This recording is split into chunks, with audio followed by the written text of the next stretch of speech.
Who the fuck is that guy? I make my own moves, yeah, I'm bossing.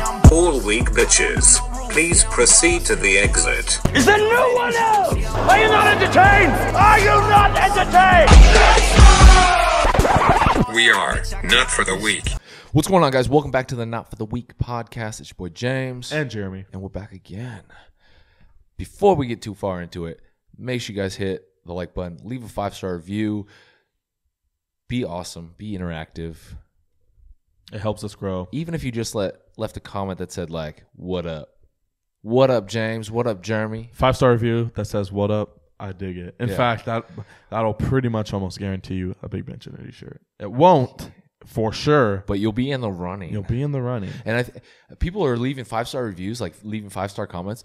Leave comments too, if you don't mind. Like, besides just leaving the 5-star like rating on iTunes, leave a comment. Let us know where you're from, what you like about the podcast. Like, it helps us make this podcast better and more enjoyable for you in the future. Mm-hmm. Any suggestions or anything like that too for guests or whatnot? Yeah, I mean, we have a list of guests that we're kind of going through, but like we can always add people to it, you know. Yeah, and absolutely. if people are like, oh, so and so, we want so and so, and like, yeah, for the most part, like you can request anybody. That does not guarantee that it will happen. Like if you're like, oh, get Bradley Martin on the podcast, like people have been DMing me that, like, okay, it's not quite that easy to get Bradley Martin. He's a busy man who doesn't always answer his DMs, but like, I don't know, if you like request people, but they don't always have to be like fucking major Insta celebs or whatever. Like they can be like normal fucking people. But yeah, anyway, also check out notfortheweak.com. You guys can check out some merch. We got some Big Bench Energy shirts. I know I've been hinting at other shirts, but been a little bit busy, but new designs are coming. New fire shirts are coming. Fire everything. Maybe some Stay Savage My Friends shirts. Ooh. Ooh. What was the one? Don't suck. Don't suck. Mooney used to tell me that when I would squat with him. He'd say, don't suck. I'm like, oh, fucking thanks for the motivation. Jesus. That's all the motivation you need right there, Don't bro. suck. Okay, tight. Yeah, so I will try suck, not dude. to. Super simple. Don't suck. Yeah, don't suck, dude. Bake that cake. Bake that cake. Hashtag bake that cake That's shirts. kind of a tight shirt, dude. I don't. We'll see. That's like some Jersey Shore shit. Yeah, bake that cake. Beat that beat up. Beat that beat up. Anyway, today we actually got a guest. I told you last week we were going to get a guest, and we got a guest. I'm stoked about it. Me too. Do you want to talk about him? Yeah. His name is Remington James. Remington James. Some of you may know him. Some of you may Put not. some respect on the name. He is a fitness enthusiast, but he just recently broke into the rap game, and he dropped his first album. And we talk a lot about that and what it was like to transition from fitness into the music industry, and the challenges that he's been faced with, the criticism, the comments, the hate, the trolls, everything like that. It's a crazy story. Like it is, yeah. He built up a massive fitness YouTube channel and then just switched it on people. He did, and he talks about that. He talks about the meaning behind some of the lyrics in his songs, the emotion that went into his album, how kind of forming everything came together and stuff like that. It's very insightful and super positive, super great dude with a lot to say, and I think that you guys are going to seriously enjoy this. It talks about more than just the music too. Like it talks about his drug addiction in the past, like a rough childhood growing up. Mm-hmm. We talk a little bit about his diet as well, and like kind of the behind the scenes of who is Remington, right? Yeah, stuff that some people may not know. It's some cool stuff. He's an awesome dude. A lot of cool insights. Really, it's an interesting story. I mean, just some of the hate that he's dealt with transitioning is transitioning into music is like, I don't know. You go from being loved to kind of being hated by some people, and it's crazy. So it's a cool conversation. I think this is one of my favorite podcasts that we've done. Absolutely, yeah. And yeah, so check it out. Let's go. So we're here with Remington James, the YouTube sensation, rapper, turn rap star. What's going on, big guy? Hey, man, not a whole lot. Been a crazy, oh, man. I mean, it's been a crazy, like, 6 months, but, like, this last week especially, man, has just been insane. Yeah, Absolutely. Dropping the album, I bet is stressful as fuck. You know, man, to be honest, like, I mean, it's stressful, like, right before you drop it because, obviously, I don't know how close if you guys been watching my channel recently, but, like, I hid the fact that I was recording it from my channel up until, like, a couple months before it dropped. Mm-hmm. And, you know, it's always tough, man, when a thing like music, especially, you're putting, like, your heart and your soul into it. I mean, there's some tracks on this project where I'm literally pouring every ounce of myself into it and being vulnerable, and it's like, you're so terrified when you put it out, like how you're going to be received. And, I mean, you know, I thank God every day that we came out and it's, you know, been almost nothing but positive feedback. So, now it's kind of like reaping, you know, the benefits of it, like, you know, like anything. Now seeing the effect of it, you know, especially with music, like everyone has their specific taste. And so it's like I bet it's super stressful. It's like, because not everyone likes every kind of music, you know? Like, there's no one music that appeals to everybody. You know, like, when I first started sharing some of my music with my channel, I mean, you got to really think about it, man. I mean, I'm dropping hip-hop on a predominantly, I mean, a meal prep audience. I mean, we're talking people, you know, I think my main demographic, for the most part, as far as my sub base, is, like, older. It's, like, age, like, 26 to, like, 38. So it's like, oh wow, and I'm dropping hip hop, and it's like, you know, people are like, well, I don't like your song. And then I reply, and I'm like, well, you know, I mean, what don't you like about it? Well, I'm just not a fan of hip hop. I'm like, all right. Yeah. So your opinion is kind of, you know, it's not really relevant. It doesn't really matter to you're not a fan of the music. There's nothing specifically for you to critique, because they wouldn't like Kanye, or they wouldn't like Drake, or Migos, like they wouldn't like any of those people, or Tupac. Well, I mean, at the end of the day, it's like, as long as you vibe with your own shit, you know, whatever you're creating. I actually just made a post about it, but it's like, as long as you vibe with it, whether that's art, whether that's videos, whether that's music, like if you vibe with it and you love it and you get something out of it, at the end of the day, all the other opinions ain't shit. Like, for real, if you love it, that's all that matters, man. And that's when I started with my YouTube channel, my videos, like everybody around me in my city I live in was all like, this will never work. I don't know what you're doing. You're wasting your time.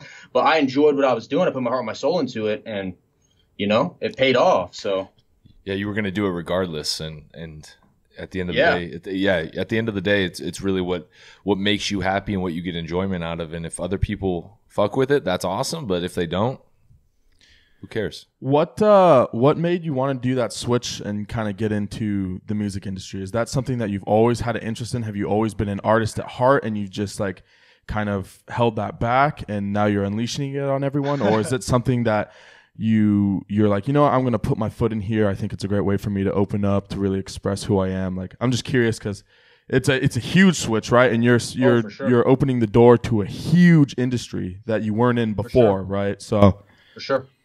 Yeah, I mean, man, this actually goes way back. You know, I grew up in a city, Logan, Ohio, and predominantly white. Not a lot of no hip hop there, actually. And I got into a lot of trouble growing up, man. I was like an angry kid. I got into a lot of fights. I spent a lot of time in alternative schools, disappointing my parents.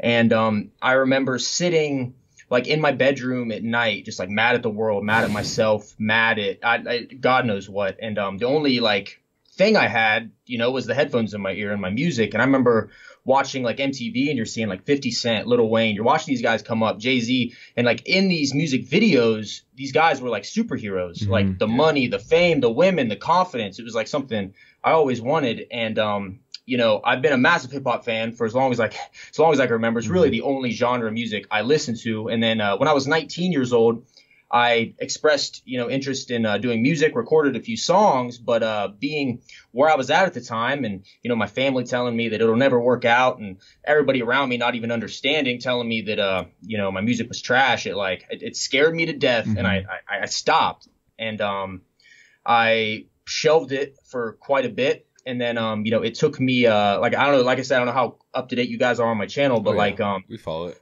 Yeah, middle of this summer, man, I got in a really bad spot with YouTube. It was like I was making, like, I just wasn't happy, right? And I'm like cranking out this content, sharing my life with people, reading all the comments, like letting myself get too invested in it, because at the end of the day, all I wanted was to be friends with everybody. Yeah. And you know, internet criticism in and of itself is like, I'm in a way better spot now than I've ever been with it. But at that time, man, it was like, you know, like when I bought my new car, it's like, I bought it, and I'm like, I'm explaining it in a way that's like not going to offend anybody, trying to like get everybody on my side. And all I did was get shat on for it.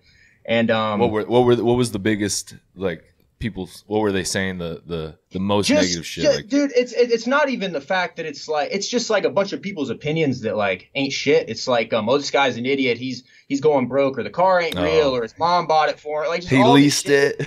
Yeah, and it's like it's like I sat back and like if I give anybody advice anywhere, it's like, you can sit and you can try to like explain yourself to these people, and you can try to, rationalize every choice you make. But at the end of the day, like, success needs no explaining. Like, right. You do what you want to do and make yourself happy. But at that time, I didn't quite grasp that concept. And, I've struggled with addiction a lot of my life. And I quit drinking for a time, and then started drinking again around all this, and was actually at a party, was given something I was told was something, and it wasn't. And I overdosed on fentanyl in at the party. Yeah. And I woke up from that, and just it was the culmination of a lot of shit. I remember just being like, laying in bed thinking after getting out of the hospital, I'm like, if I died, I'd have hated the legacy I left behind. There's so much I haven't done, so much I didn't do. And at that point I decided, like, I'm living this shit on my terms. Like, it does, like, I was so scared of everybody's opinions on shit. And I woke up from that like, yeah, show me the value of life, the value of like, you get one opportunity at this whole thing, man. And it's like, you better put your heart and your soul into it. I will not go to my deathbed wondering like, why didn't I chase that dream? So, I bought the equipment, taught myself how to do every aspect of it. I literally started with zero idea how to rap other than listening to music. And, over the course of, 2 months learning equipment and then 4 months recording songs, I recorded 17 and dropped the project. Now, that's crazy, dude. I was watching your video, one of your videos. You dropped like 4 days ago, I think. And one of the things that interested me is, well, actually the entire video interested me, and I want to touch on that later in this. But one of the things is you freestyle to all your songs. You don't write any of your songs except for Hero, which you took a lot of time to write, which, by the way, definitely is also my favorite song on the album, for sure. Thank you. Just due to that raw emotion that you were talking about in the video. That's something that's really hard, and I think gets covered up a lot by rappers trying to make their life seem super glamorous, which, I mean, it is really glamorous, but a lot of them I feel like don't really get into details with like how they feel. And that's what, like, the biggest thing that I like about that song is just that like raw emotion that you put into that. So that's my favorite song. But you freestyle. Thank you. So that's cool, dude. And that works better for you than writing. It just feels more raw, more genuine. So, my biggest influence growing up when it came to music, like the one artist I vibed with more than anybody was Lil Wayne. And when I first went to college, right, I moved to a city where my mom basically, like, right out on my senior trip of high school, my best friend passed away on my senior trip. So when we got back, it was obviously devastating. My mom was basically like, I just kind of want you out of here. I don't need you around these people. We were all drinking, and, the accident occurred the way it did because we all partied too hard. So I moved to a different city. I remember like sitting depressed in this apartment, and like I had nothing, like I didn't know anybody. So it was like all I had was music and at the time drugs. And I remember sitting and just like I discovered datpiff.com, which, by the way, we're trending on right now, baby. Hey. Yeah, dude. That's awesome. That's super dope. It's crazy how it all comes full circle. But I remember being on DatPiff, and like Lil Wayne had this like entire catalog of untapped music that no one like was listening to. Like his mainstream stuff was out, but like if you were a Lil Wayne mixtape fan, you felt like you had a secret, you had something special. And I watched interviews of him. I would hang on, like his lyrics were dope, his delivery was always insane. I remember watching interviews, and he's like, I don't write anything, So I first started trying to rap and writing things. The first song I did on the project was Hit My Line, and you can tell like as I go through, it my confidence builds and everything. But like Hit My Line, I wrote, and I just didn't like the way it came out. And then after that, like with all my music or all my YouTube videos, for instance, I don't script anything. Yeah. Like no matter what it is, it's all off the top of my head every single time. And that's just how my brain works. So like when it came to music, instead of writing, because anytime I'd write, I just didn't like how it sounded.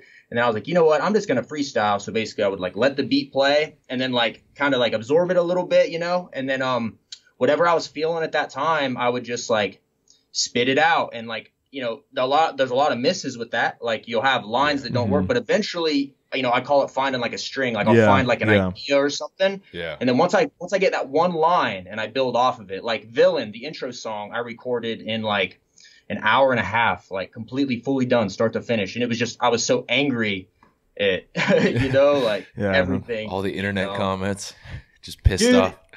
Dude. Yeah, man. I heard that line, trying to leave the nightclub haunted, bro. I heard that. Yeah, you know what I mean? Like Yeah. it's when I talk about it, I'm like, like who'd have thought we'd burn the bridges, or who'd have thought we'd build the bridges just to burn them? And like symbolically for me, that was like I built this relationship with an audience, right? And I shared my life with them, and like these people have been on this journey with me to success. But it's like as I became more successful, it's like the hate just increased, and it was like every video I'm trying my best not to step on a toe or offend somebody, but like people found something no matter what. And it was like, with my audience, it was like, who'd have thought, you know what I mean? Yeah. We built this thing up just to ruin these relationships over what? Like, you know what I mean? Like over what? Do you think it was a lot of like long-term subscribers that were pissed off, or like kind of the newer ones, or?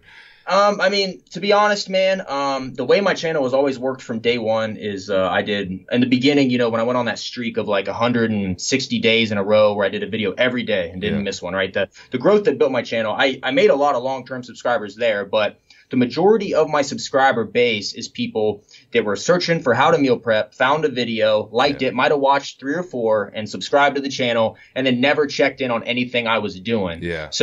So what would happen is I would post a thing like, hey, here's my new car. And then like all these people that never gave a shit about my personal life are now coming in throwing their 2 cents in. Yeah. And it took me so long to realize that. And so It's tough with the internet. I mean, people can just say whatever the fuck they want without repercussions. And it's like, I don't know. It's tough. I don't get a whole lot of negative stuff, but I don't have a channel as big as yours. I mean, once you get to the 300,000 plus people, like you're going to find some assholes. Yeah. Yeah, and it's back in the day, for instance, with media, it was like in order for you to have a voice and be heard, you had to be vetted. Like you had to work, someone had to put you on radio, someone had to put you in a position where you could speak. But now even every village idiot has a way to express their opinion, and like some opinions are complete shit.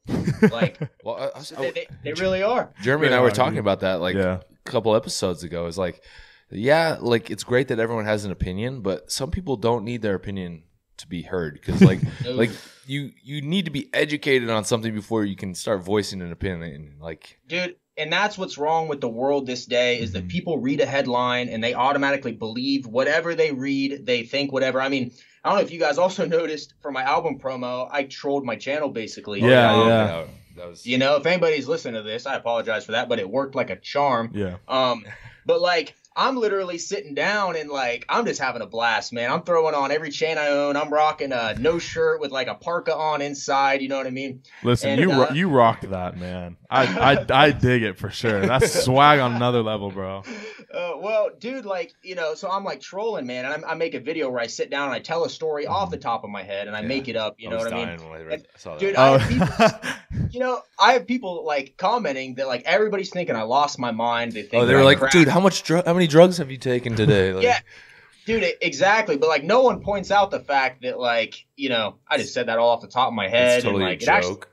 you know what I mean? Like it's just crazy, man. And I realized a lot about that too, is that like people, like it's all, like in the moment, people will like ride for you 1 second and then, crucify you the next. Like, I made one video, everybody hated me. My most downvoted video in history was that story one. And then my next video, I open up and talk about my overdose, like why I started making music.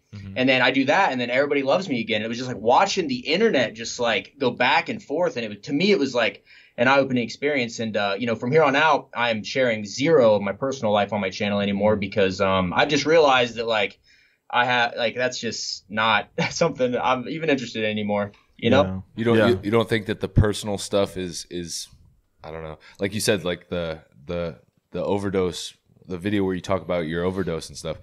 Like you don't think that that's, I don't know, building a better connection with your fan base? Or I mean for sure, like a video like that, like because I think that anybody struggling with addiction, you know, I mean, like I went through it, man. I got sick. I went through the withdrawals. I had to get on Suboxone. I had to do, you know, also like it was awful. Addiction's terrible. And like a video like that, like in the end, my goal with the channel was always to help people, always to inspire people, you know? Yeah. And I don't know what I was looking for when I did the, you know, personal vlogs, man. I think I just looked at guys like GUNSMITH and Chris Jones and Max Tuning, you know, and seen their channels, and I thought that was the direction I had to take. But ultimately, man, all my successes came from, you know, helping people and motivating. Right. So I just think that from here on out, man, like if I do share my personal life, it'll be in that type of format where I sit and I have like something to tell, you know, like a story.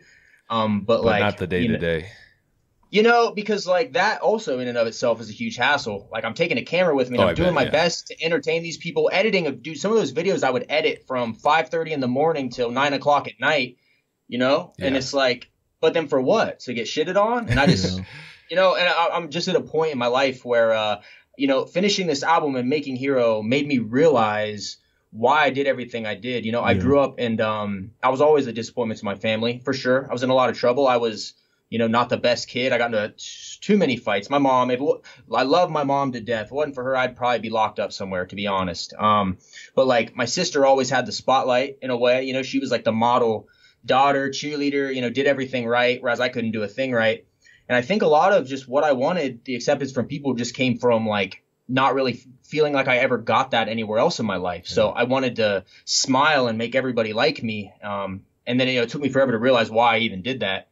Yeah. So, part of growing up, man. Yeah. We're a lot alike in that sense, because like I grew up you know, I had a rougher childhood, and I grew up like always kind of having like that void of like acceptance and like love. And so as I've gotten older, I've always made it a point to be a people pleaser and make sure that every person I surround myself with, every person I interact with is happy and has a great experience talking to me or interacting with me. So I feel you on that. And then when you were talking about how you don't handle like the negative comments and stuff like that, well, I don't either, for sure. Like how you hate, like to your core, like it bothers you that maybe someone doesn't like you. I watched that, man. And I was like, fuck, dude, me too, because that's exactly how I am. I hate it, and I may not show that I hate it, but if you don't like me, I'm like, what the fuck? Because I try my absolute hardest to make sure everyone fucking loves me, right? Because you grew up, you didn't really have like all that love and affection. So it's nice to have that from other people. So I get you on that for sure. Well, like you know, my parents divorced at a really young age.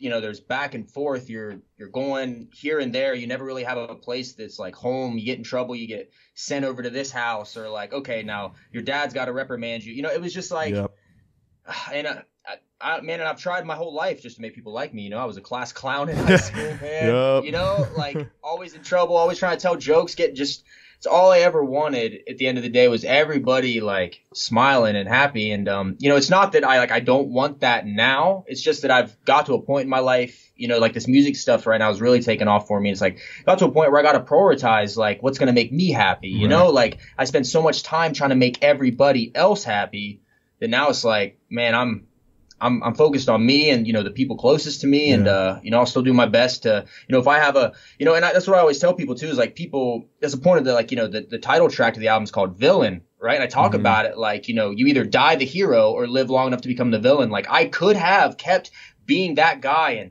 meal prepping and doing what they wanted me to do and been the hero. But like, as soon as I try to change, I get painted as this like person that I'm absolutely not. Like I'm the same dude since day one, you know, maybe more confident, maybe, you know, expanded mindset, you know, but it's like, I think people especially on like the internet fail to realize that like people have different aspects to who they are as a person. Like you can be the meal prep guy and you can be the rapper. Like you don't have to just be one person. Like there's not just one aspect of your personality. And so like when people are going on like, oh, he's changed or whatnot, it's like, no, that's just a different side of him that he doesn't, you know, show as much. That's a huge problem with social media, for sure.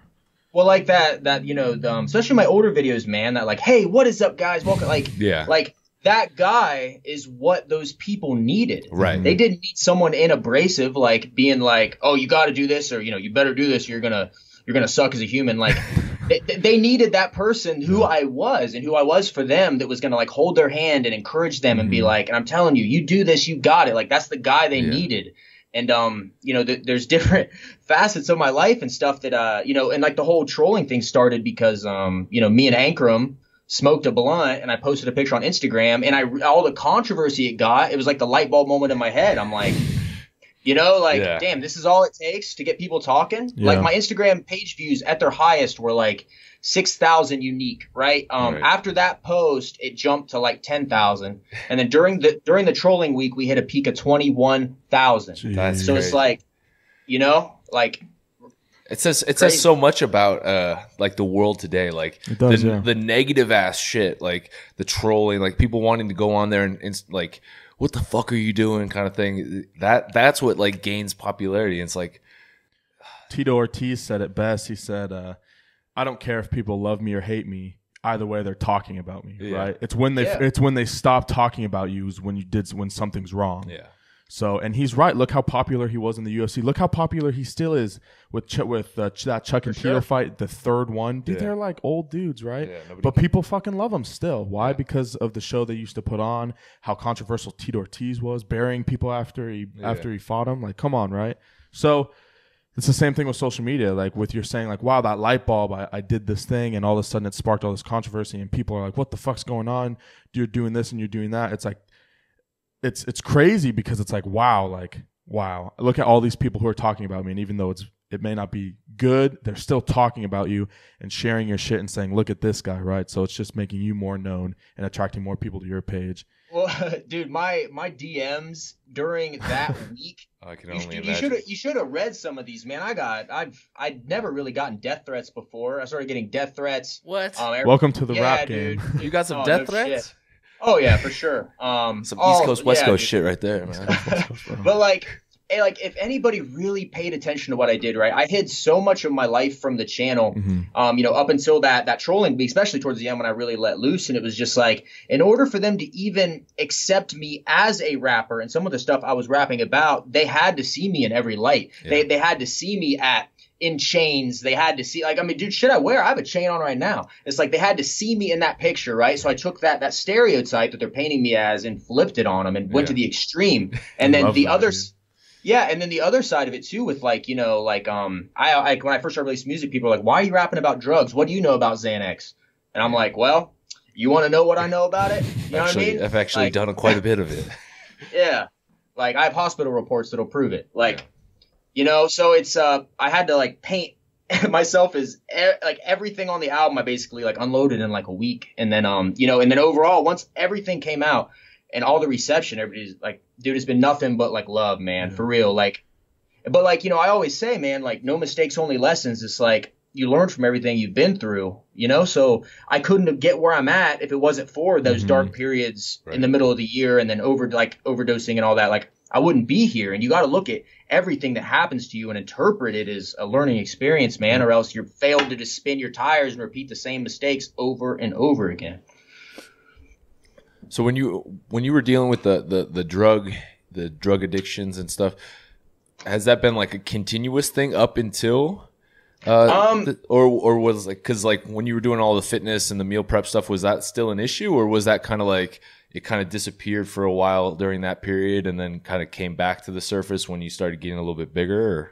So basically, my drug addiction started right after my friend died and I went off to college. So that's when, you know, I was driving an hour and a half back home to buy a bunch of Percocets and take them back to my apartment. And I would just be by myself, getting high, listening to music, playing video games, you know, whatever. But I was on pretty bad for about 2 years. And I mean, this was before YouTube or anything. Right. And, you know, I reached a point where I got pulled over buying one time and I had like 6 pills on me and a bunch of Suboxone. Cause like, dude, it was so bad to a point where I would spend all my money on pills. And then I would also spend the money on the pills I would need to not feel sick coming off of them. Oh shit. Right. And then I would like time it for my next paycheck. Like, okay. That's how that'd be how you got to paycheck. Exactly. So when I got pulled over, man, I got pulled over and it was in the process of, you know, having them. The cops knew what I did. I was leaving a drug house that was being washed. So they pulled me over and like I swallowed everything I had and like it just like it was another eye-opening moment, and I was like, man, this is not the lifestyle you need to be living right now. So weaned myself off, and to be honest, I had stayed completely away from them for all the way up until the overdose. Like, alcohol being something that was like the only thing I would let back into my life. And I had periods with that because I'm an idiot when I drink. I have no off button, man. So I just get blackout or nothing. So it was something that yeah, dude, and I had quit like during my video streak on YouTube, right? I quit alcohol for a year and a half, man, straight. And then but it was during all that shit when like I'm reading the hate and shit. I started drinking again, and then like I said, I was drinking, got offered something, and boom. So I mean, I will pride myself on saying that when I did make up my mind that I was done with them, I was good for a while. But alcohol, man, that's like I said, I'm an idiot when I drink. Poor decisions have been made thanks to alcohol. Oh man, on all accounts. I think we've definitely all had our fair share. I mean, it's definitely got its place, But like for me, man, ever since everything happened, I haven't drank, and to be honest, I might never, ever, ever drink again, just because I just know that I don't need to. And you don't handle it very well either. Not at all, man. Not even a little bit. Anybody that was at the Olympia after party knows that very well. Was that 2 years ago, I think? Oh, I'm sorry. It was the Arnold Classic after party last year. Yeah. That was, dude, we were with Chris Jones. Yeah, that was a crazy night I'll never forget, but I forgot the last half of it. That's I'll never forget up until that point. I wanted to say congrats on that 3,400 in the first 24 hours of that album drop, man. Thanks, man. Huge. That's huge, yeah. That's where, and another thing too, man, I understand that a lot of criticism is that like, it's that vocal minority, and you see that so often. Like when something bad happens, you're like 20 times more likely to talk about it than if something good happens. So my real OG supporters all came out and showed love, and and it's crazy they actually went to iTunes and bought it, like, and I wasn't asking anybody to really go buy. I was like, hey, just listen however you can. If you got Spotify, I don't care. I just want to be heard at this point. And yeah, man, it's like I said, it's crazy. I'm blessed, man. This has been a hell of a ride, but it's all paying off. And do we have big things even happening right now, man? So yeah, I was talking to Mooney. I was like, I'm like, that's pretty insane if you think about it, because Binge, which was Machine Gun Kelly's album that he just recently dropped, like however long ago, right? Like recent. It only did like 27,000 in the first week, right? Which is terrible. It's like his worst performing album. But you're not that far from that. 3,400 in one day. Like that's pretty. I don't know what you're at now, but I'm assuming it's a lot more than that. And it's just like crazy because it's like Machine Gun Kelly. He's been doing it for a while, right? He's been doing this shit for a long time, or at least it seems like he's been doing this shit for a long time. You just kind of started. I mean, it's always been in your body to do this, but first album, you just broke onto the scene, and so you're making moves, man. Hey, man, at the end of the day, I talk about it in my song Immortal. I say like, I'm a die legend, I'm a die reppin', and basically it's just like regardless of what happens, like I will work until I'm dead to make my dreams a reality, and that's always been the mindset. Mindset is more valuable than any sum of money. Yep. It's a very hard thing to teach. But if you get your mind right, you can really do whatever you want. Like, when I'm recording this project, man, it's not like it's all butterflies and rainbows. It was like we had days where like I literally like couldn't come up with anything, and I'd be so miserable. It was just unreal. And I'm like, am I ever going to be able to do this? And there's times you doubt yourself, but like, you go to sleep, you wake up the next day, you try your hardest, and as you put it all on the line, and it pays off, man. It really does. Well, I don't think you can do anything really truly great without. Like if you're never experiencing that doubt or that like lack of confidence, like I don't think you can ever really truly do something great because you're not actually pushing yourself outside that comfort zone, So for sure, that's yeah. I mean, it's all part of the process, man. Michael Jordan, I doubt he had all good days either. And it's reps. It's practice. And if you truly want to be the best at something, or you want to make something worth people actually giving a shit about, like you have to be willing to give it all, like every bit of it. And that's like on Hero, I'm like, I done gave it all. Yeah. Like I gave it all, like every ounce of me I had. Like, you know, Grant and Ank, shout out them. Those are my homies. They know, you know, they've been here through day one, and it's like, you know, I put everything into this. So the fact that it's even being received the way it is, I'm just, it's still insane, man. My mind's still blown. I literally I haven't even comprehended the fact that I have a project out. It's still so crazy. Yeah, it's probably, you know, probably surreal.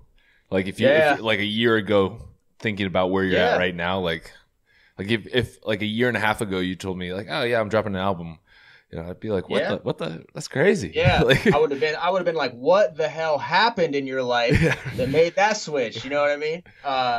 But yeah, it's like, you know, childhood dream. Like, obviously I have no plans on passing away, but for the first time in my life, I can literally be like, you know, like if something crazy were to happen, I'd be like pretty satisfied. You know, I feel like I'd, you know, message to the world, man. Like, okay, like if you really want to know who I am and everything I've been through, like, here we go, man. This is the best I could do in the amount of time given. You've done a lot, man. You stay working. I always see your stuff. I'm like, fuck, man, Remington just doesn't stop. You got it to get to the point. Absolutely. You know? Hey, I mean, if we're being 100% honest, like, my addiction shifted over to my work. Like, if I don't work, I literally get sick to my stomach. Like, like I posted my last YouTube video, you know, and, I've been just trying to like think about things, take a little break from YouTube, take a little break really. But like, I'm sitting here and I'm like doing all this promo stuff, replying to emails, talking to management and stuff. And I'm just trying to get everything in the best place possible. But I'm like, I'm itching to like make a new song or itching to make a video. And it's like, when you love what you do, right, it's like, it doesn't really feel like work. Like when I'm in that studio, like, and especially when you get a song that you love, you're like, or you make a video you love or anything you love, you know, I'm sure you guys are like that. You make like a dope t-shirt and you're like, man, I'm wearing this every day. Right. Yeah. 100%. No matter what. 100%. It's like, when you love what you create, it's like, you know what I mean? And that's why I tell anybody, like, go out, work as hard as you can, reap every benefit of your hard work, because at the end of the day, that's really all you got, man. What legacy are you going to leave behind, you know? Especially nowadays, it's so much more like the barrier for entry is so much like lower. Like, and you can go out there today and kind of start your own business or you can, it's a lot easier, especially the music industry. We were talking to our buddy Zach, who does he lives out in LA, and we were talking about how much easier it is nowadays to kind of get your name out there in terms of, you know, the music industry. Like, you don't need a label necessarily to get started. Like, you can just all you need is a mic and some social media accounts, and you can launch your career. Like, how successful it is up to you, but like, you can at least get out there, you know? Yeah, I mean, back in the day, man, you got to think about that. Like, in order to record, you had to go to a multi-million-dollar studio. You know what I mean? You had to have the plug. But now, man, I mean, I have probably 10 grand invested in a home studio. But you can get literally like everything you need for about $500-600 to make, you know, a good quality music. You know, and I sat and taught myself how to do everything, you know, and YouTube, really like YouTube. Yeah, dude. Yeah, shout out to Alex Toomey. If anybody's listening that wants to get into music, if you want to learn how to mix your own music and make it sound good, Alex Toomey, he was Young Thug's engineer. That dude is the GOAT when it comes to knowledge. That's awesome. Thugga. Yep. Love Young Thug. Dude, me too, bro. A lot of people don't. I used to not like him, right? Because I used to think, oh, he's kind of whack. But my buddy Justin got me into him, and now it's like, dude, Young Thug is the GOAT. And even people like J. Cole respect Young Thug, and Gucci Mane respect Young Thug. Like Young Thug's dope. He created a whole new sound in Absolutely. hip hop. He was like, I hate the term mumble rapper. I absolutely despise it. But if you were going to call it anything, I guess in mainstream, what they would call it would be like he started like the mumble rap trend, and yeah, he just crushed it, man. And dude, that's another thing too, work ethic, man. Alex Toomey was his mixing engineer. They came up together, and he talked so much about like they would sit and Young Thug would do everything off the top of his head too, you know. And he said that he would make like some days like 10 songs in a day, and you know, 9 of them could be complete trash, but there'd be like one in there where they're like, I think we got something. It was like, you know, you make enough of anything. Like with YouTube videos, you look at my first one up until recently, like I can, if I want to, I can make like a Hollywood like edited thing if I want, you know. But it's like, you know, you got to start somewhere, whether that's with your phone, and then, you know, improve as you go. It's all trial and error. You gotta have those fuck ups and those things to look back on and be like, damn, look where I started. For sure. And then the difference between someone that's successful and someone that's not is that when the successful person fucks up, they look at it and they go, okay, why did this fuck up? And they make the correct adjustments. It's the mindset, you got to be able to kind of, instead of like, oh man, I fucked up, you got to be like, oh, well, this is how that could have been better. This is what I could have done differently. Yeah, and like nothing's perfect when you start. Nothing at all. I'm sure you guys' first podcast, you probably had some technical issues of some sort. Oh yeah, it was, you know what I mean? Like shitty. Yeah, but and like so many people fall victim to over-analysis paralysis. They overthink it and they're like, everything's got to be perfect before I do it. But in the end, simply just starting, right? You're ahead of the curve, just starting. Yeah. Yeah, like, cause so how many people want to do so many big things, but they'll never, ever, ever once even tie the shoelace to get started. Yeah. Like, I talk about that so much. How literally the only thing you have to do is move your foot just an inch, because that's taking just the smallest step towards something new. But dude, people like to stand still. I don't get it. It's weird. Well, it's like, if you look at it, the analogy like a snowball rolling down the hill, right? Yeah. You might start as like a snowflake, right? But then as it gains traction, it kind of builds up and builds up. Eventually you got a snowball, and then it's like momentum, man. You keep going. That's going to turn into like a avalanche, a boulder that'll crush the whole town. You know what I mean? Like undeniable at that point. Absolutely. So that's just work. That's the biggest thing I think with like when it comes to like all those internet trolls and the people on the negativity. And it's like, if you see somebody that's actually making progress and actually doing something successful, like you never see them like leaving a negative comment on somebody else's social media. It's always the people that I think are like they want to be doing that. They're too scared to make the first move. And so because they're too scared to do it, they think it's bullshit that you're doing it. Like they're jealous. And it's so true though. Like if you see somebody that's actually successful, I've never seen somebody that's successful leave like a, oh man, you suck comment.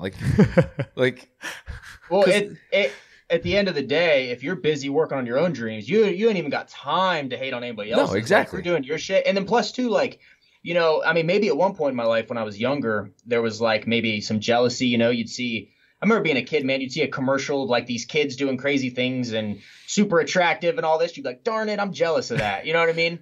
But it's like once you get older and like, especially once you start grinding towards something, like you look at something and you might not understand it. You might not get the business. You might not 100% agree with it, but you understand the work that goes into it, the passion that goes into it. And it's like just a mutual respect for like, and I want everybody out there. Go out, crush it, man. Do your best. Like, I want everybody winning, but sadly we live in a society that's like, it's jealousy, man. Mm-hmm. It's an ugly ass trait. And, I'm sure I'm not sure if you got, I mean, I know James is in a relationship.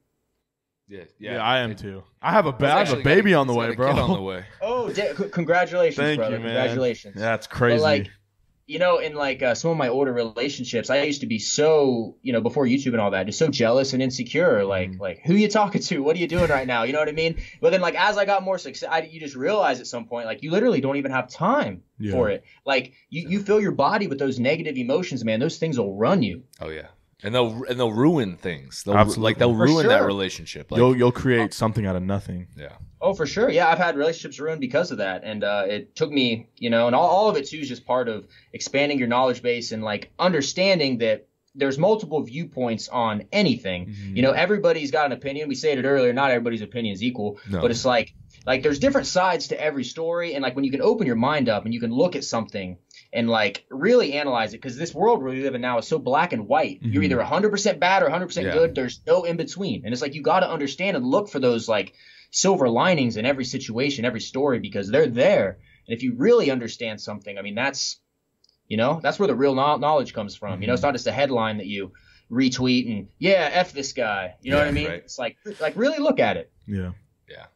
It's a level of maturity that I don't think a lot of people get to right away. Absolutely. It takes some time. Yeah. That is something that like you just gain with time, is that level of maturity, that understanding of just how the fuck things are, Well, that and just being introspective, man. Like, you got to have the ability, like when you have a negative emotion, like let's say you're mad at something, let's say you're reaching for drugs for some reason, like really being able to look at yourself and be like, why am I doing this? Okay, it's because I'm sad. Okay, why am I sad? Yeah. You know what I mean?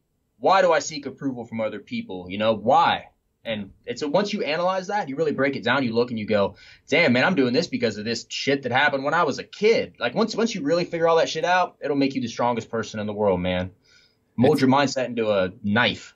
It's tough though. It's tough though, because sometimes like that involves like coming to some brutal self-realization. You know what I mean? Like you want to think, oh my God, I'm the fucking best. Like, but sometimes you gotta like, oh man, like I fucked that up. You know, like I could have done that way better. This is a character flaw that I need to work on, kind of thing. Well, dude, I mean, you know, we're talking the power of like being introspective. Like I was doing Hero and I was actually in the middle of it freestyling and out of nowhere came 2 lines. It was like, all I ever wanted was to see him smile.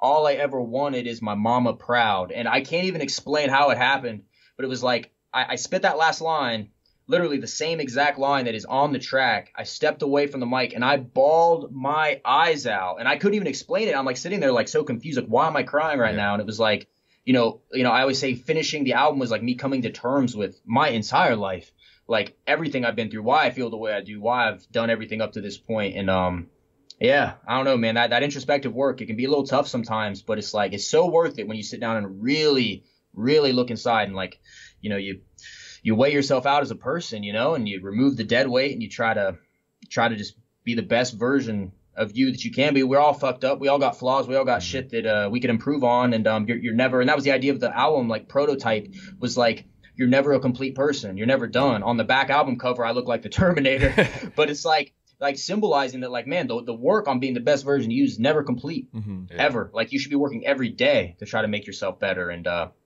yeah. Different revisions of yourself. Exactly.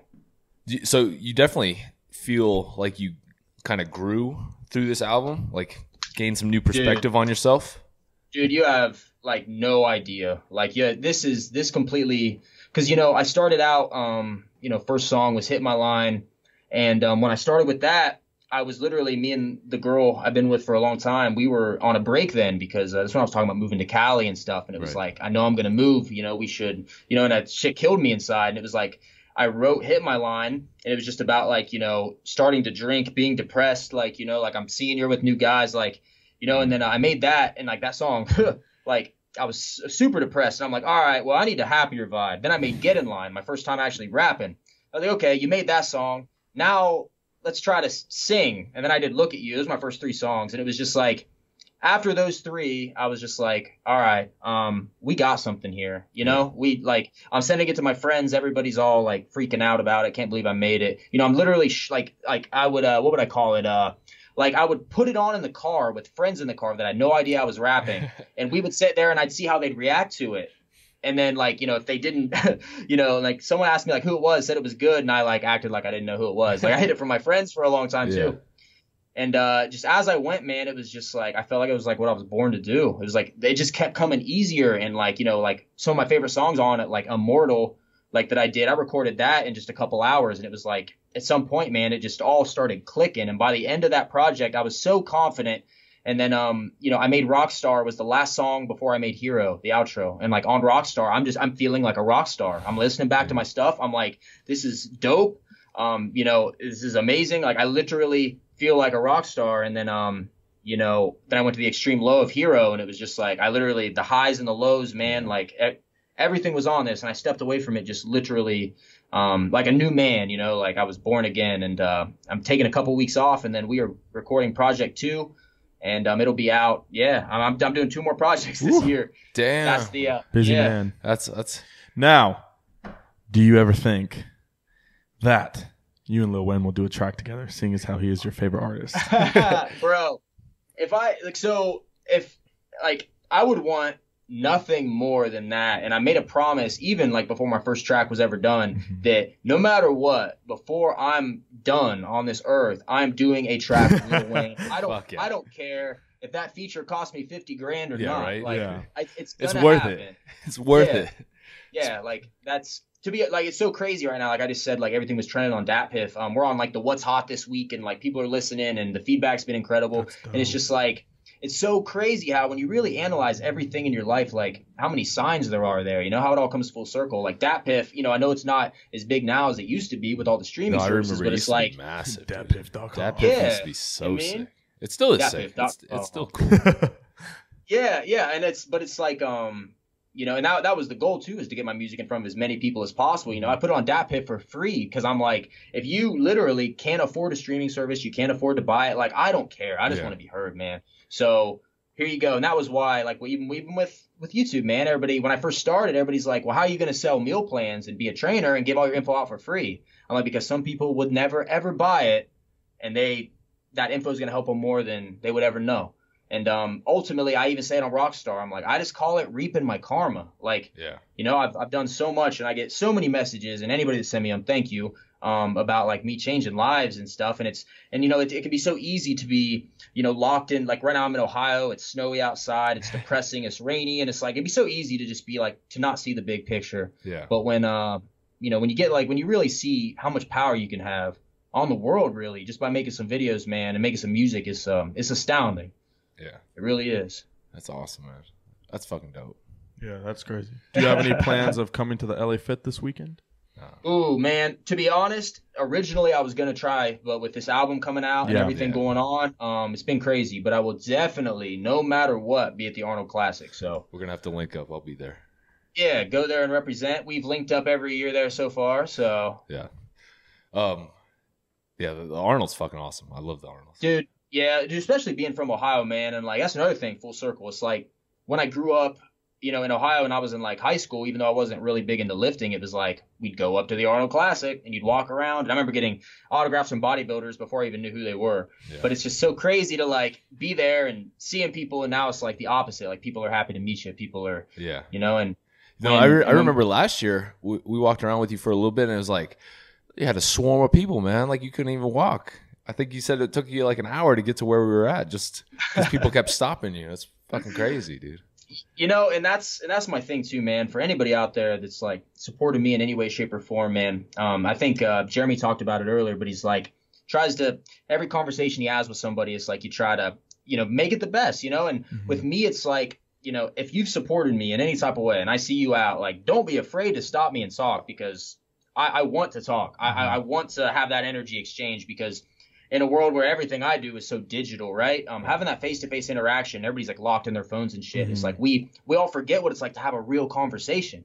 Like look someone in the eye and read those social cues and really feel someone's energy. And like that's I would do whatever it took to say hi to everybody, you know? And that's always the goal, man. I never feel burdened by it. I never ever. It's like, you know, I might be a little tired. I might not be the wittiest in that moment, but I'm gonna give you every ounce of me in that moment for sure. Yeah, I would take a solid face-to-face interaction with somebody over like 100 internet. I agree. You know, just because you feel it it resonates that much more. Sure. It makes it more real. I think like that connection, obviously, but for sure, definitely miss that nowadays. But obviously, the social media is huge because now you can build that much bigger audience, you know, than dude. And what I tell people is like social media is by far like the best tool we have now. Like you said earlier, like it's the easiest it's ever been to come up at anything because you have instant engagement no matter what.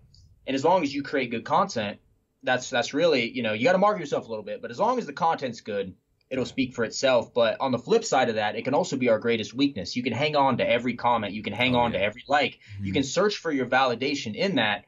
And like with a little rule I have, man, now, and it's helped a shit ton, is like past a certain point at night, like 5 o'clock, like I literally put my phone on airplane mode and throw it up, and I don't even check it until the next morning because it's like, you know, you got to have disconnect time too, man. You got time to be a human being, you know. It can consume you too much. Like it can just absorb. Like I've seen it happen a bunch. Like to people, they get a little bit of success with social media, or they get a little bit of like ego boost out of it, and then it becomes an obsession. Like I gotta check. I think I was like that too. Like it easily consumes your life. It easily consumes. I'm like that right now, and I don't even have a huge following, and I'm just on my phone too much, and I've been trying to get better at that though, putting my phone on airplane mode, not getting notifications. As soon as my phone vibrates, I like have to check it.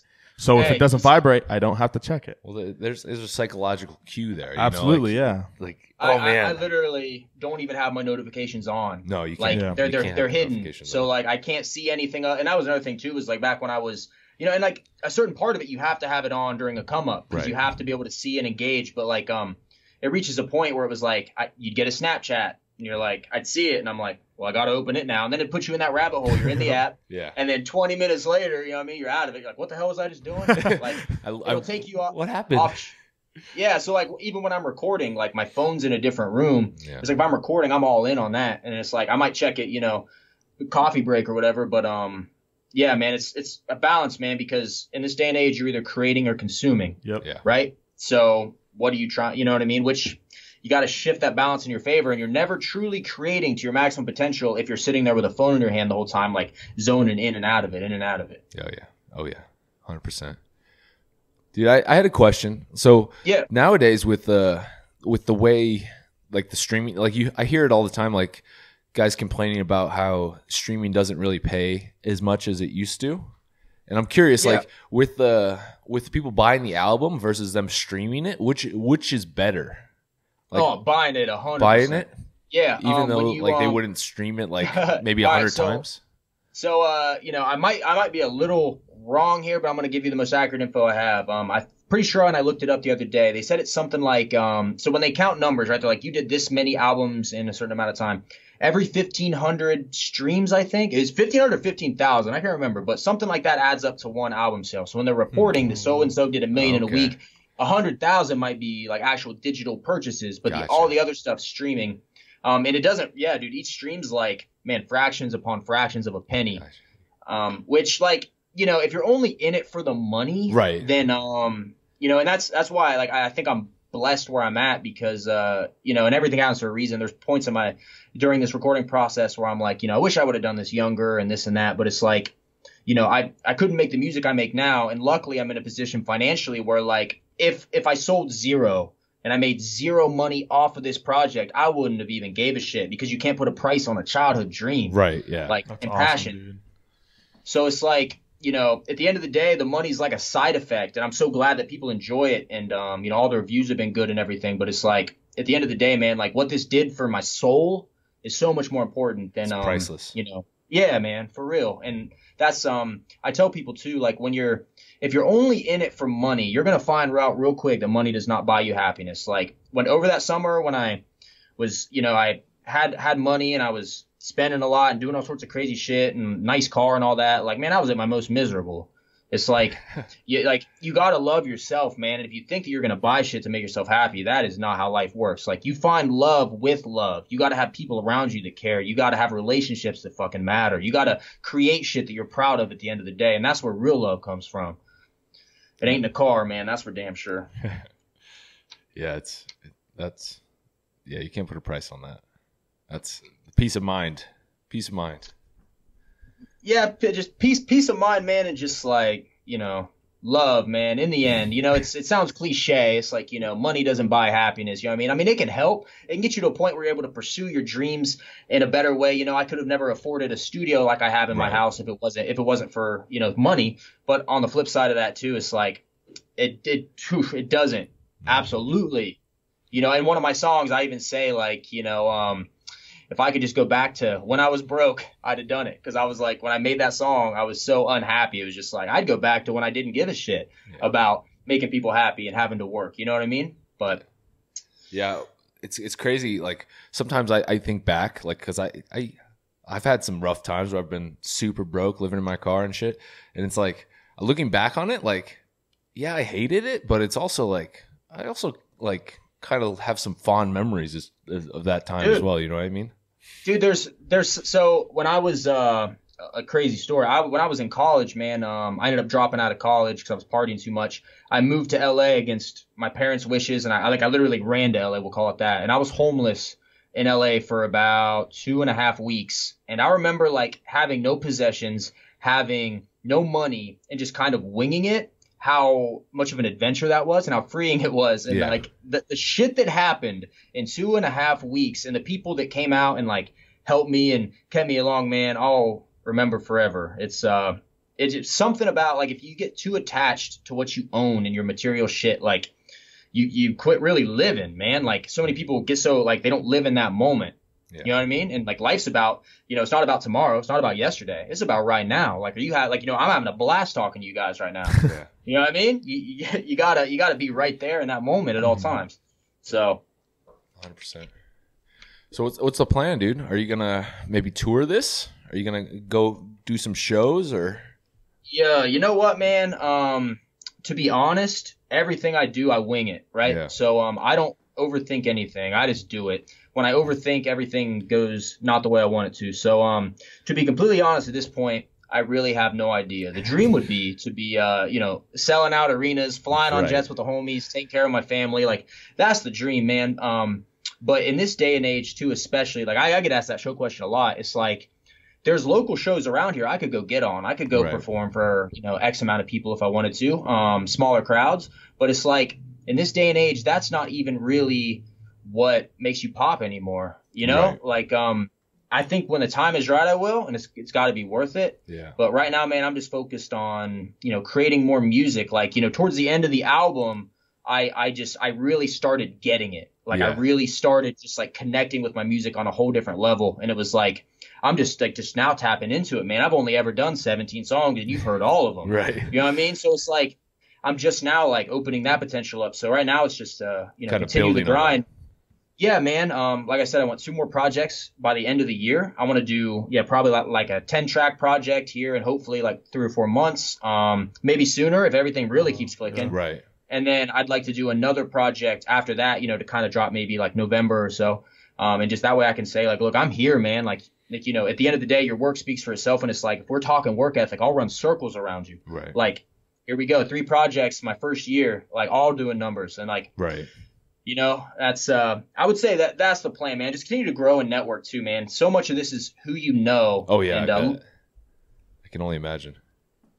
Lucky for me, when I started out online, I found a mastering engineer out in LA that's pretty well connected. So he's been a tremendous help with all of this. And it's just like, man, networking, getting my name out there and trying to find a way. Because the thing I'm going to have the most difficulty with is continuing to do fitness and music simultaneously. So, like the fitness guy that everybody wants me to be is something that I love doing, but it's not my passion anymore. I still train, I still eat good, I still want to keep my body in a good position, because I think healthy body, healthy mind.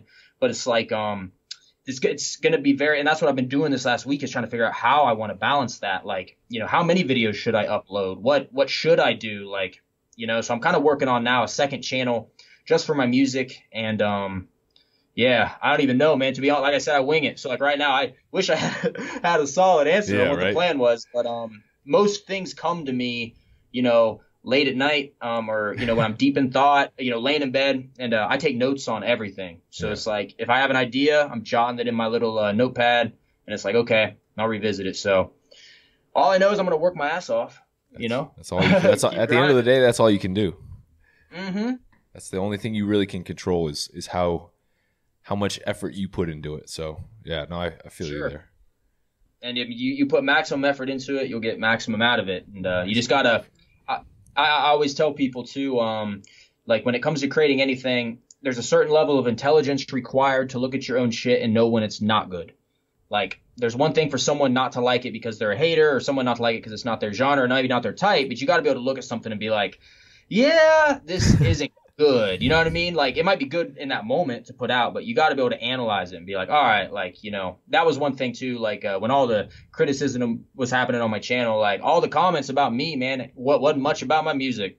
Not at all. And I was like, one thing I'm like, you literally can't shit on it, which was cool. Like, like I would get comments like, the only reason this is fire is because it's auto-tune. I'm like, wait, so you're saying it's fire? Yeah, I mean, that's a weird. There was a compliment in there, right? That's a backhanded compliment, man. Those are so weird. How do you, to interpret those? Like, how are you supposed to respond to that? Like, thanks. Dude, like, my favorite ones are the paragraphs. Then at the end, I'll still support you either way. I'm like, oh, this is your definition of support. Yeah. Thank you. You're a piece of shit, and this sucks, but I'll support you either way. Like. Yeah, all right, cool. You cocky son of a bitch. I support you either way. I was going through, I think it was the villain comments, and there were they weren't hella comments, but there were a bunch of comments like, "Oh, you're a white guy, like what do you know about hip hop?" It's like, those are the ones that was like, I was getting offended. I was like, God damn it, dude. Dude, I mean, like, you know, and that's one thing. Like, my next music video drops on World Star, and oh no shit, you know, big moves. Yeah, dude, I know. I think racism is the ugliest thing in the world. And growing up, where I grew up, predominantly white city, it was, dude, I really think we only had, I mean, and I know of in my school only 2 African American students, and I don't know, like when people bring up the like race thing to me, I mean, the only feature on my whole project is an old buddy from college, and he's mixed, you know, half black, half white, and you know, the first fitness channel I ever followed was Chris Jones because I vibed with it. You know, my superheroes growing up were Lil Wayne and Jay-Z and 50 Cent and, you know, Drake in college. And it was just like, I don't know, man. Like, and it's, for me, it's like, I don't see race. Yeah. You know what I mean? Like I don't know, man. The whole racism thing just still eats me up. And that's one thing I've read a lot. Like, you're a white dude. What do you know about it? And I'm like, at the end of the day, man, it's music, and I'm doing my best to respect the culture and do everything I can to just, you know, make what I want to make, and it's all I've ever really known when it comes to music. So right. You know, that's probably just the beginning for that stuff, I imagine. Oh, I'm sure there will be more of it as you get bigger, yeah. You know. But it's just part of it. But it's like, oh man, I was like, God damn it, like, why can't you just listen to the music and like listen to the contents of the music, dude. Unfortunately, man, so many people, like I said earlier, see things in black and white. For sure. You know, and when it comes to race, a lot of people look at things that way. They think, oh, you're this color, so you obviously, you know, like y'all know every stereotype, like Chinese can't drive or whatever everybody says. You know what I mean? All that bullshit. It's like people like in my head, that's so small-minded. It's like that's what you take away from it. It's like at the end of the day, my belief system has always been that there's good people and bad people. You're either a good person or a bad person. The color of your skin doesn't dictate that. No. You know, like 100%. Who you vote for doesn't dictate that. And I don't know, man. It's people put so much, you know, they, like I said, it's that 100% extreme of like you're either good or evil, you know, and it's like people let one little thing like the color of your skin dictate that. I'm like, to me, that's toxic as fuck. And, you know, one goal I'd love, man, is to like bridge that gap, man, and make the world a less racist place, because it's a lot of that shit going around, man. It's not good for anybody. I remember when I was in college, and I went to school in the deep South down in Mississippi, and I'm from California, right? So like growing up, like I had hung out with like guys on the football team, predominantly black, you know, when I went to junior college and stuff. And so when we went out to Mississippi, like there was literally a white bar, and then there was a black club, and they were on both opposite sides of the town. And so like I would go to the black club with some of the guys, and I'd get stared at. And then I'd go to the white club, and they'd be like, "Oh, that's the guy that was at the black club." Like, it's like, what the fuck? But it's like you don't realize it. You know what I mean? But there's people out there it's crazy. The funny thing is too, man, if we're being real, all of my criticism when it comes to music has been from white people. Like, you know, like for real, like that's just an observation. It's like, I don't know. It's crazy, man. It's I don't know. It's like when it comes to society, right? And how people think you should act and how you should be and how you should dress and how you should talk. It's like at the end of the day, man, you're an individual. You can do with your life whatever you want to do that makes you happy. Yeah. And don't let someone that thinks you shouldn't be a certain way. Like I remember there was a guy actually locally that came up, and I was actually in the middle of recording my album. No one knew about it. We got into a little argument. He said something about, you throw your hands around all the time like you think you're hip hop. Need to remember where you're from. Whoa. I remember laughing. I remember laughing on the inside, being like, if you only knew what I was doing in secret right now. You know what I mean? Dude, world's a crazy place, you know, and I think a lot of people get wrapped up in like, you know, the world's so bad right now and all this shit's happening. But like, if you're really looking at it, right, the world is the best it's ever been when it comes to technology.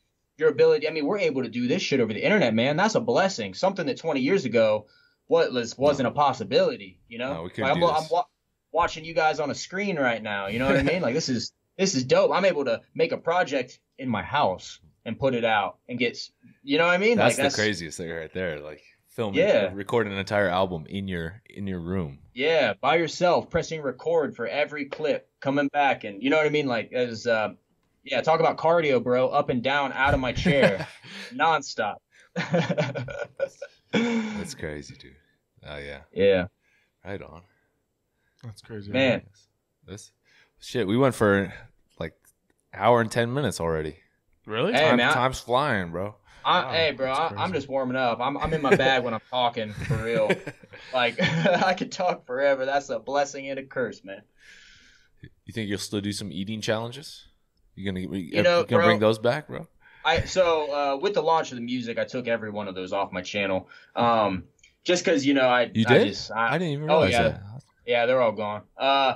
Man, I mean, to be honest, those eating challenges were pretty miserable, you know? like it was because, I mean, dude, I can eat a lot, especially for my size.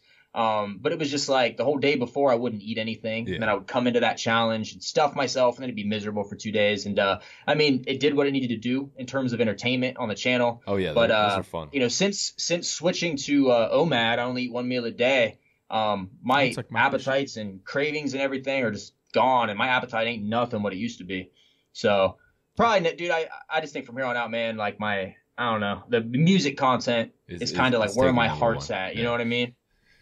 That's awesome, dude. How you liking that OMAD, the 1 meal a day stuff? Dude, let me tell you, man, it keeps me up at night. I sit in bed and I go, man, why isn't the whole world doing this? Because it literally changed my life, man. When we talk about addictive personalities, man, I used to be such a binge eater, like in so many scenarios, eat and make myself sick. And I'd go on these radical diets for YouTube and really just like make myself miserable for content. And I would binge in secret and then do 20 times the cardio and not eat for a day to try to rebound so the channel wasn't mad at me. You know what I mean? And it was like when I switched to OMAD, it's like I get to satisfy that addiction. It's like I eat 1 meal a day. I eat till I'm full, which when you're dieting is you feel like you're never eating till you're full. Yeah. It's like I get to eat till I'm full. It's hard. Like it's crazy because back in the day on any diet, it was like bulking was easy. Mm-hmm. Bulking, never a problem. Cutting was the hard part. Oh, yeah. Now it's like for me to put on size, that's the hard part. Being lean's effortless now. Yeah. So it's like mastery over it, man. How many calories do you end up pulling in during that one meal? So I'm bulking right now. I try for like 3,500, 4,000. That's a big ass meal. In one meal? Dude, oh my god, dude. So little hack here. I have a hibachi restaurant in town that I go to like 5 times a week minimum. Mm-hmm. But it costs me like $55 a day to do this. But I go and I get 2 hibachi steak, chicken, and shrimp meals, right? Okay. And then I get plain white rice and broccoli with them. And then I'll get 2 extra sides of steak. And I dump it all in a bowl and an extra side of rice. Dump it all in a bowl, and it's a massive bowl. Oh my it's God. That's so much. Yeah, dude.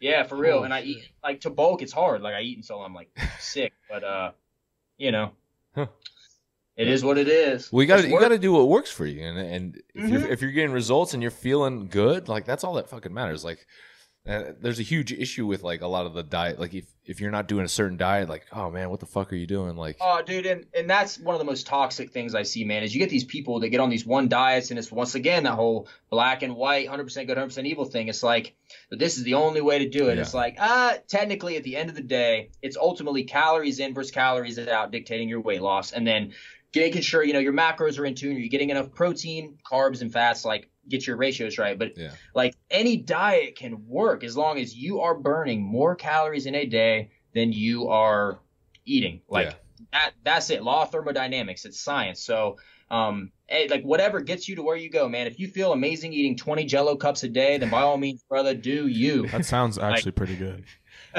Some old school Jello, man. Love Jello cups. Those Jello cups. Dude, when I was dieting, man, my binging was so bad that I would literally eat 20 cups of sugar-free Jello, only 5 calories in a row, just to feel like I was getting something. Dude, I used to the volume right there, though. When I was dieting, I ate those sugar-free Jello something. cups. Yeah, man. They have like the sugar-free Jello cups and like the fat-free whipped cream. You just put that. Yeah, dude. Just all the artificial shit in the world. But dude, hey, in terms of carbs and fats, that was good. What I discovered though is having that shit just makes your cravings worse though. Yeah. Like you give in that way, it's just like I said, that's where OMAD's been a game changer for me, because I can literally wake up in the morning, I don't eat all day, and then it's like at night, I know I'm getting a crazy meal, I know I'm gonna be full, I know I'm going to be happy. And like, I always call it being like beached. We call it like a beached whale. You eat so much, you're just beached, like you're done. You ain't moving. Like, that's it. Yeah, end of the day, man, you work your ass off all day, get your shit done. And it's like, end of the day, chilling, been playing some Pokemon lately, There you go. Yeah, that's chill. tight, dude.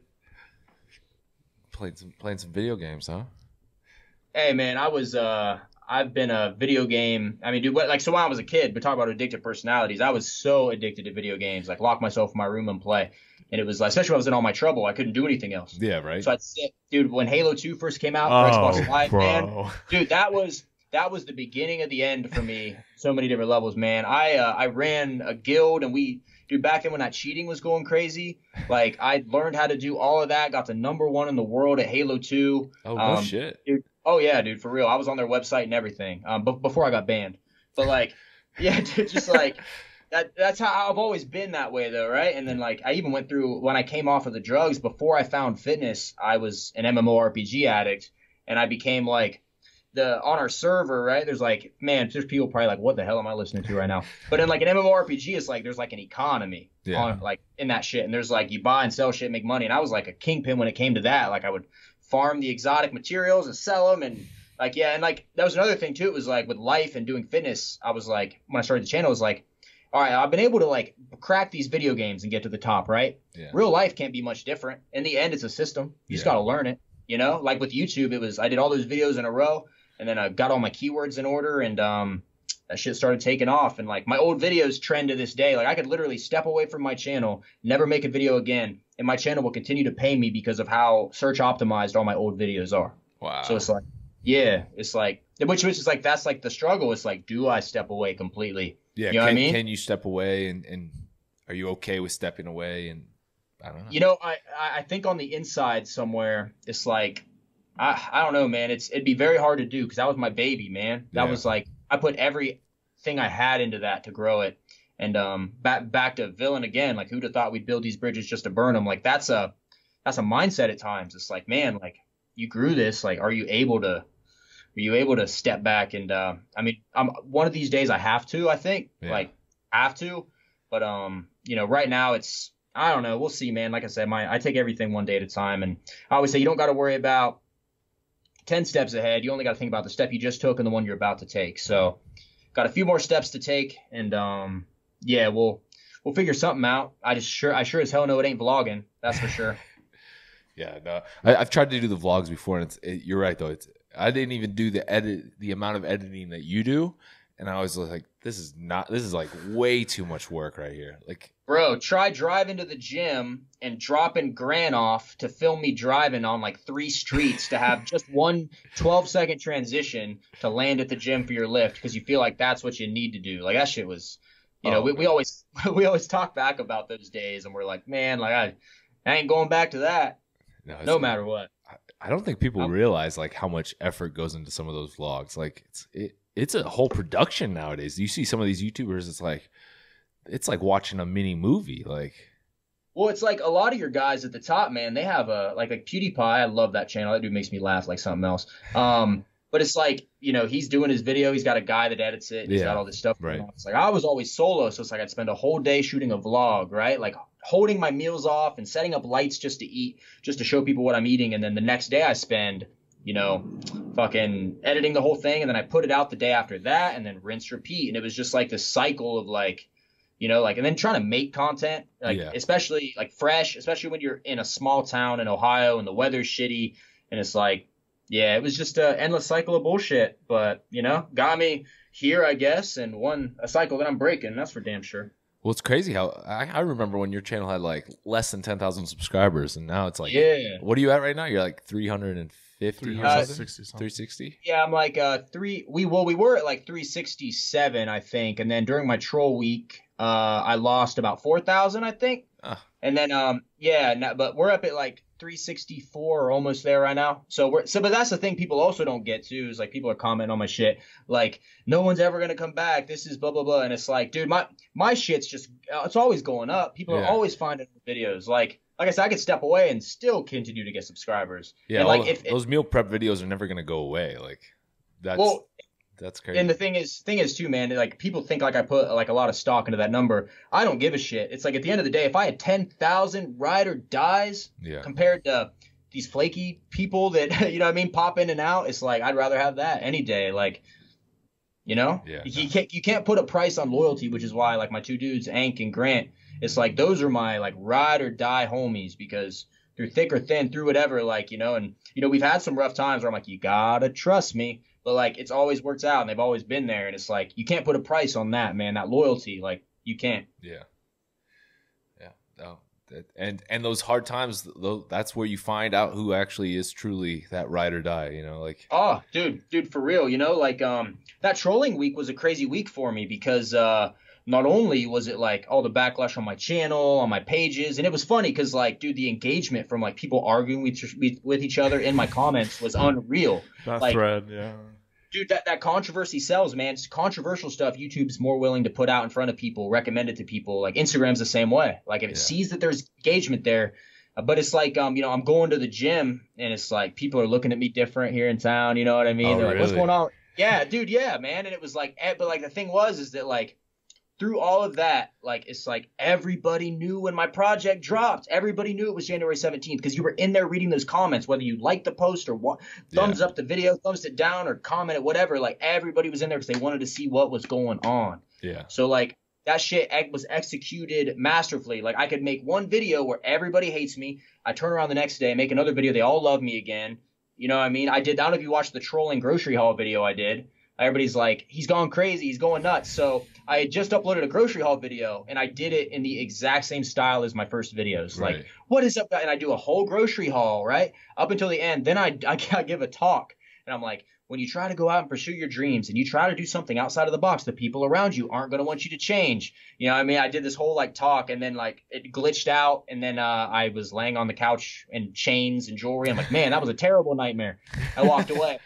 But then, like, you know, in that video, I got people commenting below, like, this guy's a genius. It's like, so what am I? Am I crazy? Am I a genius? You know what I mean? It was fun, but it really showed me, like, the power of the internet and how, you know, you watch all this now. It's like people dig up tweets from however many years ago. God. That shit's so fucking annoying. Yeah, man. And, like, people turn on you like that, you know, and I think we have to accept that as people, right? Like, you change. Like, even if you were a hateful dude like 10 years ago, like you have the possibility to change. Even if you were, you know, this shy meal prep guy 3 years ago, you have the possibility to change. So it's like understanding that too, man. People can get better and people can also get worse, you know, it works both ways. So it's like, you know, that's what I always say, man. I love those face-to-face interactions because it's so easy to read text.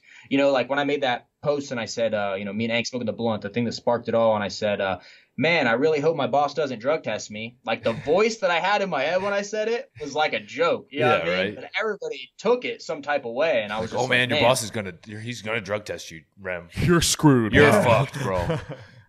This guy's a piece of shit now. Like, dude, should have read, dude, some of this shit. I'm just reading it. And it, like I said, it opened my brain to like the world we live in nowadays. You know, maybe I was a little naive before then, but, you know, it really just opened my mind up. So like the power all this shit has, man, for real.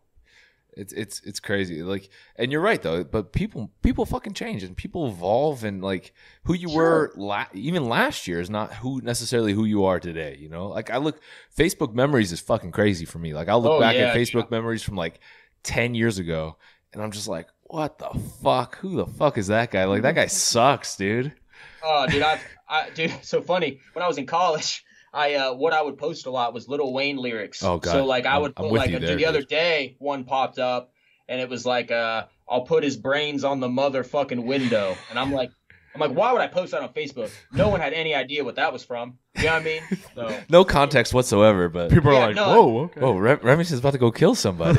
yeah, it was like I think it was like I'm from the NO. I put his brains on a motherfucking window, and I was just like, that's pretty hard. Well, you know what I mean? I don't even know. That was like that was Monday, 10 o'clock. Yeah, no shit. But it's just like, you know, you get better, and like, you know, if you are the same person year to year, then I think you need to step back and reevaluate. No, you're doing something wrong. Yeah. You know, I just like, man, in 2018, man, not only did I overdose, I learned how to mix music. I learned how to rap. Like I learned I learned how to troll. Like I learned, like, you know what I mean? So going in 2019, I'm in a better position than I was in 2018. And that should always be the, that should always be the end goal. Like, acquire a knowledge, acquire a skill set. Like when I was learning how to do music, man, when we would head to LA when we were house hunting, for instance, like I had my phone loaded up with videos I ripped off of YouTube that were tutorials, like 3-hour-long lectures on how to mix music. Right. And, Grant's, I don't know, doing whatever on his phone, Ank's listening to music. And I'm just like watching these videos, absorbing every amount of knowledge, because someone else's perspective is so powerful, man, especially someone where you want to be. Like if you want to be the next Jay-Z, then start pulling up his videos and see what his mindset was, Like I watched Young Thug videos from when he was first blowing up. I watched his first concerts. I watched Lil Wayne has documentaries you can see from right after the Carter 3 dropped where he went through his drug issues, but he's recording all that music. You can literally watch them 1.5 hours on YouTube, and it's like, I watched all of them because I wanted to see, you know what I mean? I wanted to, you don't know unless you know. Yeah. So knowledge is power every time. Well, it's continual growth, like you can't be like you could have been, satisfied with where you were, like, doing the fitness YouTube thing, but like you're continually trying to grow as a person. Like you once you get comfortable and once you get like, oh, I'm good where I'm at, like that's when like you truly start being unsuccessful, I think. Yeah, for sure. And that's that's my thing, man. I constantly push myself, and no matter how many comments I read or whatever, it's like I'm harder on myself than anybody could ever be. Like I hold myself to a very high standard. I try to in every aspect of my life, So it's like at the end of the day, like if anybody has anything to say, just understand that I've already probably said it to myself in a way harsher tone than you have. Yeah. So it's like you got to be critical of yourself, man, and you got to be willing to grow, and you got to truly analyze, like, are you happy in this moment? Like, listening to this, are you truly happy with where you're at? And if you're not, all right, like, no one's really going to feel sorry for you. What are you going to do to make your position better? Fuck yeah. Dude, I think that's a good place to end it, I think, right there. Like that mic drop right there, dude. Fuck yeah. Damn. Well, dude, fellas, it's been a pleasure. Thanks for having me. This was fucking awesome, man. Yeah. So, go ahead and you want to plug where people can find the album and man. Social media basically, music's everywhere. There's tons of different ways to listen. You got Spotify, Apple Music, SoundCloud, iTunes, wherever, man, you can find it. YouTube. So, Prototype 7, VII Roman numerals. I put my heart and my soul into this project. I worked sun up to sun down to put this out, and it's a body of work that I am more than proud of. It's a childhood dream really wrapped up. So anywhere you want to check it out, I would appreciate the hell out of it, man. And my social media, at the Remington James on Instagram, at Remington JV on Twitter, and man. Hopefully you enjoy it. And make sure you buy a couple Gunsmith shirts. Right on. Yeah, man, I downloaded it the other day on the drive back from Salem, and it was dope, dude. I liked it. Hell I yeah, fucked with bro. it big time. Appreciate it, homie. Like I said, I put everything I had into it, and we're only just now getting started. You know what I mean? So stoked to see what's coming, man. Hey, same for you, fellas. Same for you. That Lil Wayne feature, man. In the future, it's gonna happen. Coming. I Lil know Wayne. it. If somebody listening knows Lil Wayne, fucking shoot him a text. Hey, maybe even Young Thug. Who knows? Maybe a Young Thug, Lil Wayne, Remington mix collab. Hey, that'd man, be sick. At this point, I'm that's another thing when it comes to like music and like collaborating. Like you always do better with like someone that you can bounce ideas off of, and it's like I've been since the beginning just open. Whether that was YouTube or whatever, it's like, let's make something dope. Mm-hmm. Let's do some cool shit. Yeah. So I'm open for whatever. I always said, man, I'm not in no rush to sign a deal anywhere or do anything like that because like I don't need the money. I'm not a broke artist, I do everything myself. So, but it's like the two offers that I would just be insane would be a Young Money, you know what I mean, or like an OVO with Drake's. Obviously, Drake's, right, a legend. So it's like. Young Money or OVO, I'd sign that, Today. Take 99% of the profits. I'm signing. Right on. All right, brother. Well, this was fun, dude. We appreciate having you on. Man. Hey, I appreciate you fellas. For real. When do you think this will drop? We'll drop this on Monday. Dope. Right on. And we'll have to link up when I'm in Ohio for the Arnold. Yep, no matter. All right, brother. Be easy, all right?